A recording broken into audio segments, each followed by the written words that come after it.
My name is Joe Ng. I'm executive chef at Red Farm. And today we're going to show you how to make dumpling.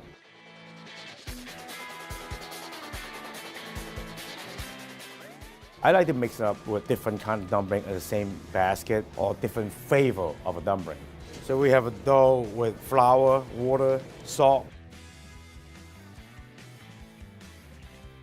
First, you use the center of your hand, pushing down. And then we use the flour. Remember, one thing is very important, don't put too much flour on the dough because it will get so hot and hot after you steam. And then we roll and we twist, we roll and we twist. So slow, one by one.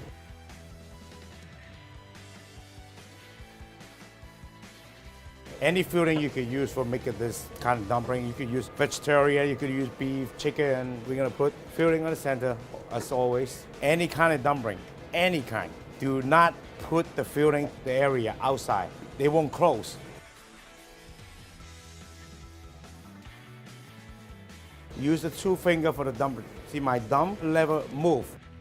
You always only use this finger on the left hand and help them pushing.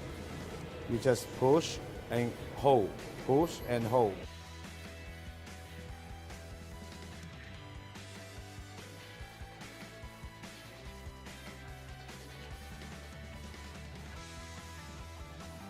Garnish on the top.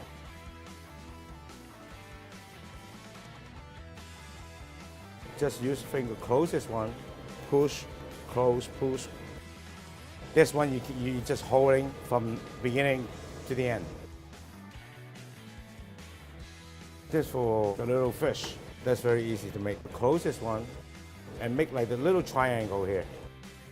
In the back you go like to make a tail. And then you twist a little two hole for their eyeball.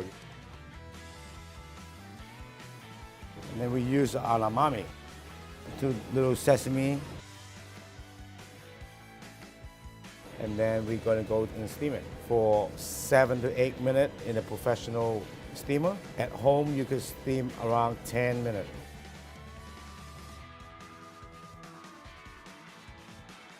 In general, when you steam that and you take it out, you rest for like 30 seconds and you put it in a hot pan with oil, medium, until they golden brown.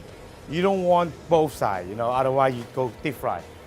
Very traditional way to serve with the soup dumpling, we use a sliced Julius ginger and black vinegar. That's how people used to serve with. But we are serving the truffle chicken soup dumpling. If you have too strong vinegar, you won't really taste the truffle. So I don't recommend people use it.